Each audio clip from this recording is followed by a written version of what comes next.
Hey everyone, Andrew here, bringing you another video review, and today we're going to be doing my comic load for the week. Now this is the first week of the month, so it's actually one of the smaller weeks, and surprisingly, Action Comics is not in here. I don't know if it got moved to a different week, but yeah, see, one of the smaller weeks, I have 1, 2, 3, 4, 5, 6, 7, 8, only 10 titles. Only 10. For anyone else, that would be a large week. For me, that's a small week. So we might as well start where we always start, with a little bit of Batman in our life, with Detective Comics issue number 17. Now, this is the conclusion to the League of Smiles story, which kind of stemmed out of the death of the family, and Batman needing to go up against the Merry Man, who is this gentleman in the background. And it's basically that, Batman going up against the League of Smiles, with a conclusion on who the Merry Man could be. Good, bad, whether or not you should get it. Good. I liked Batman this issue. I thought he felt like Batman. There was some pretty good moments in it, particularly when he goes up against the League of Shadows, not League of Shadows, League of Smiles, and he says, you're always talking about what the Joker. Let me read exactly what they say. It's kind of funny what he says. Here we go. But here I am now, giving you the shot to take down the Batman. And you freaks have to ask yourself, what would the Joker do? And then he just goes crazy on them. So Batman felt very much in character. The art was good, and I particularly liked the backup, which did an analyzation of who the Merry Man was. Bad is I could see the plot twist coming a mile away. It doesn't take away from the story too much. It's just kind of obvious. On a whole, whether or not you should get it. 4 out of 5. This was a decent issue, other than the fact that it was pretty predictable on what would happen at the end with who the Merry Man was. Um, yeah, pretty good issue. Moving on to Batwing issue number 17. So, remember in last issue where we kind of had that standalone story? Well, I guess it's not quite as standalone-ish as we thought. Batwing basically took down the son of this evil crime lord, drug lord, this evil lord. Marksbury is his name, Mr. Marksbury. And because of which, David on both ends, both as Batwing and also as David, is being targeted by not only bad guys, but also the cops. That's pretty bad when the cops want to take you down for you doing your job as a police officer.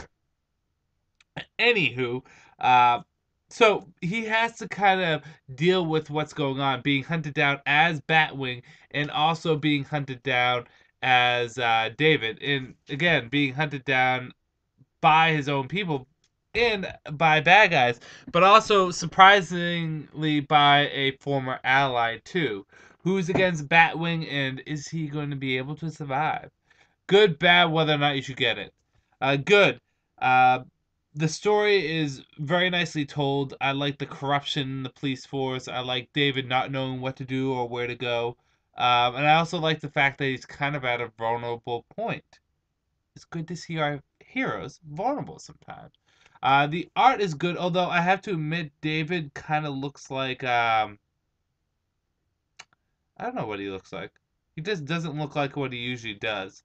And at some points, he looks like he overreacts. Well, no, I guess he doesn't overreact.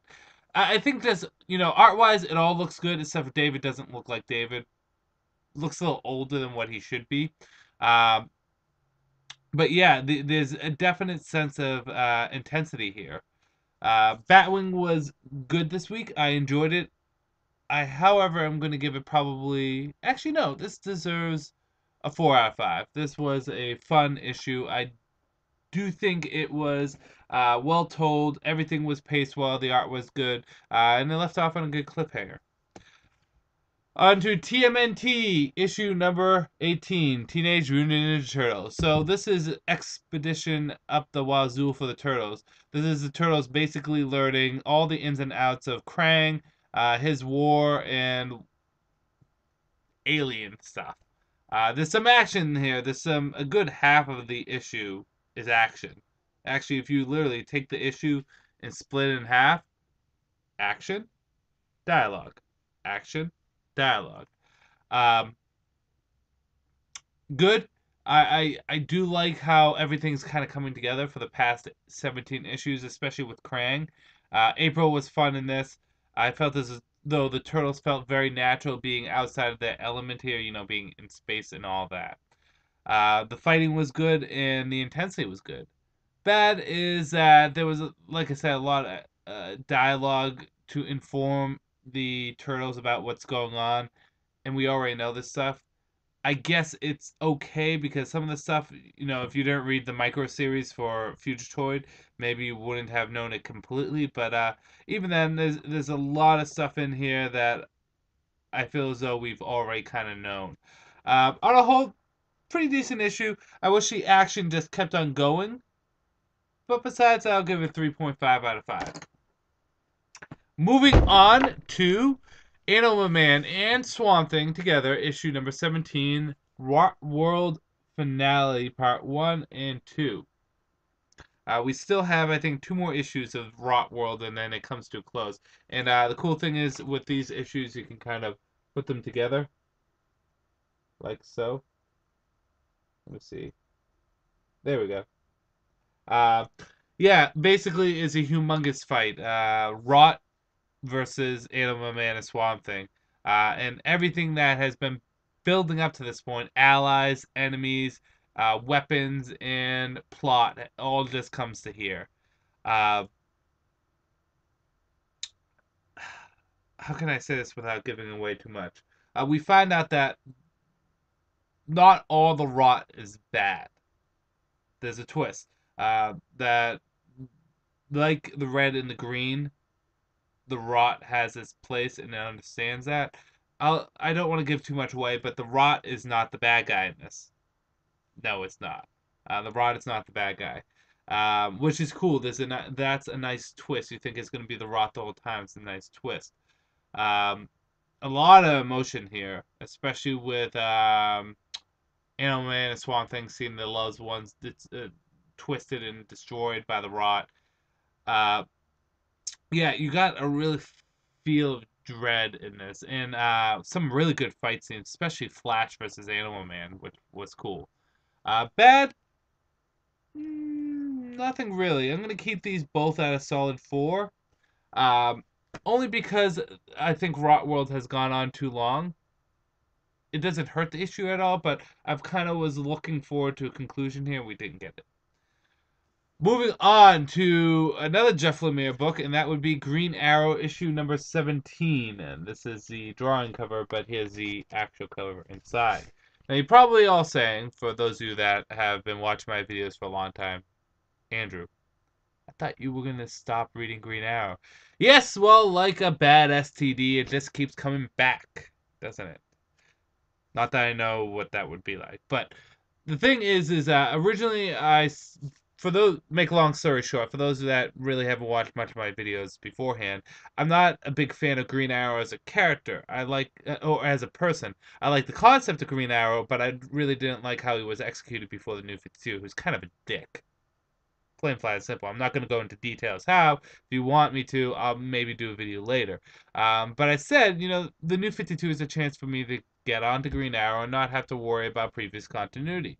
And I stuck with it for about 12 issues, but after Dan Jurgens left, it just wasn't the same. And then with that, I thought I was going to drop it. But then it crossed over with Hawkman, so I'm like, shit, maybe I need to pick it up.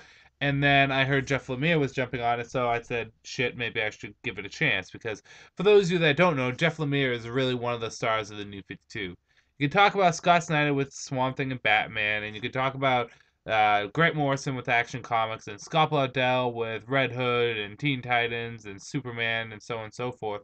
But Jeff Lemire has been dominating the Dark universe with Justice League Dark, Animal Man, Frankenstein, Agency, just to name a few. Really good writer, and I'm curious to see what his take on Green Arrow would be. And basically is Green Arrow dealing with the total downfall of Green Arrow. It's bad enough that his company almost got bought out, but it just everything that could go wrong to Green Arrow happens. Everything.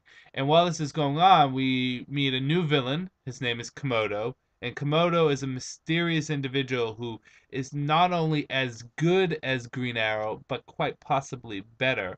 And in addition to that, we find out that there could be a secret to Oliver's past and why he should have probably stayed on that island. Good, bad, whether or not you should get it. Good, Andrea Sorrentino, who, and I hope I'm saying that right, was on iVampire, and the art in this is great. It definitely fits the tone of the comic. Um, Jeff Lemire has a good voice for Oliver in this, and in addition to that, he weaves an interesting story with twists and turns, and also Komodo as a bad guy. I can see this character growing as a bad guy. Bad uh, Zero leaves off on a fantastic cliffhanger. It's just a wild ride through and through. 5 out of 5. Green Arrow, I think, has found the right writer for what it should be. On to Young Romance Valentine's Day Special for DC, issue number 1.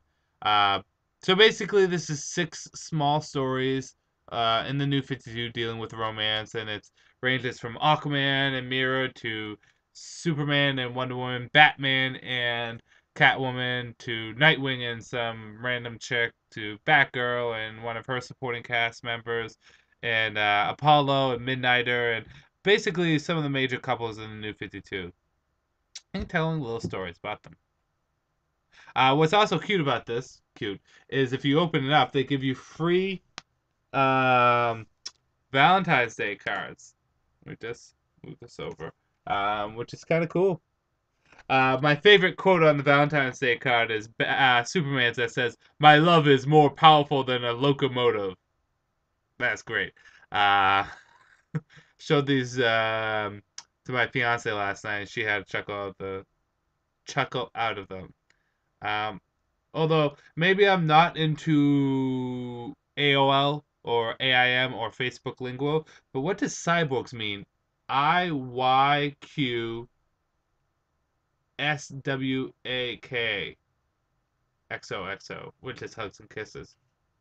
Maybe one of you guys can tell me because I have zilch idea. Um, oh, I didn't see this one. There's one that actually says New 52 on it, and it says, "You've been rebooted as my Valentine's Day." That's great. On a whole, this gets a 3 out of 5. There's some fun stories in this. There's some not so fun stories. I think the thing that hurts us is that there's 6 stories in here, and while it is a $7.99 book, um, there's not quite enough to justify each story. I think the best were either the Aquaman or Nightwing stories. But yeah, they're okay. 3 out of 5. There's no point in going good or bad whether or not you should get it. G.I. Joe, Real American Hero, issue number 187. So it all comes to a head. Joe's versus Cobra versus Destro versus Darklaw versus Zartan versus everyone. Yeah, and it's all to get that magical bomb, the cryo trigger. I forget what it's called. I want to make sure I got the right name for it because Crytron. There we go. Which is basically an Armageddon bomb thingamajiggy. One of those groups come out on top, and they play the ultimate ruse to get up on top. Just to prove why these individuals, or this group is what they are. I don't want to give too much away. Good, bad, whether or not you should get it. Good, great action in this. Some great twists and turns, especially at the end on who comes out on top. And it finally pulls together all the things from the previous issues. Bad. I can't really say there's anything bad about this per se, but I'm gonna give it a solid 3.5. I'm saying solid. I'm gonna give it a 3.5. I don't think it has wowed me as I wanted it to, but it was still good in that it brought everything together. I think it's just the last few issues building up to this wasn't as good, but Larry Hama, he's great at what he does, and I still enjoy G.I. Joe. Last two comics of the week. First and foremost is World's Finest, Huntress and Power Girl issue 9. So in this we get a flashback to Huntress and Power Girl yet again, mostly with Huntress getting her equipment as Huntress in our world. Um, I say our world like I live in the New 52. And then some group from a mysterious individual attacks Power Girl's company, and Huntress has to go in there and deal with it herself. Um, and that's the basic gist. I guess the big plot twist on is who sends these individuals, and yeah, I don't want to give that away. Good, bad, whether or not you should get it. Good. I really do like the flashback scenes. I think Power Girl and Huntress play off each other very well. Um, the art is good, and I really do like the sense of these characters. Bad, it's the same bad as with every single World's Finest. Is that the characters are great, the dialogue is great, the story is just not there. Nothing really happens. I mean, yeah, they get attacked, but I mean, it doesn't feel as though it's leading to anything momentous. I think World's Finest really should be a comic set on Earth too, with them being on Earth too. Maybe that's just me. But yeah, this is a 3 out of 5. I really do enjoy World's Finest, but it just lacks when it comes down to story. It just does. I'm bored. I love the flashback stuff, but that's about it. And finally, ending things off on a Justice League note, even though it's not technically Justice League, but it falls under the Justice League brand. Earth 2, issue number 9. So it's Flash versus Adam, kind of. And we get the introduction to um, Dr. Fate, in a way. In the very beginning, we get Khalid, and I believe that's how you pronounce his name. Khalid, who is the wielder of the Helm of Fate. We don't actually see him use it in this, but we find out that whenever he uses the Helm of Fate, he goes insane for a bit. And we find out him and Hawkgirl were kind of working together, and they got the wings and the helm at the same time of each other. And she wants him to keep an eye on Flash. The problem is he's not the only one keeping an eye on Flash, and the other person keeping an eye on Flash, well, the cover kind of says it all. Uh, so basically, it's Khalid and Flash versus the Atom and Sandman and, well, the world's government.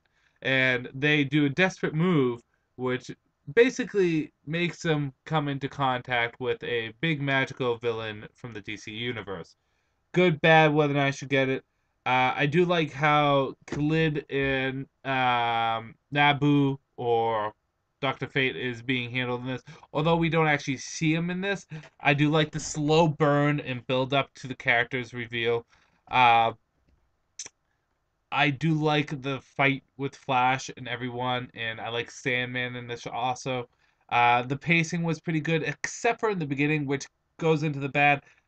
I really didn't care for the Hawk Girl stuff, which is funny because Hawk Girl is, I think, one of the best characters from Earth 2.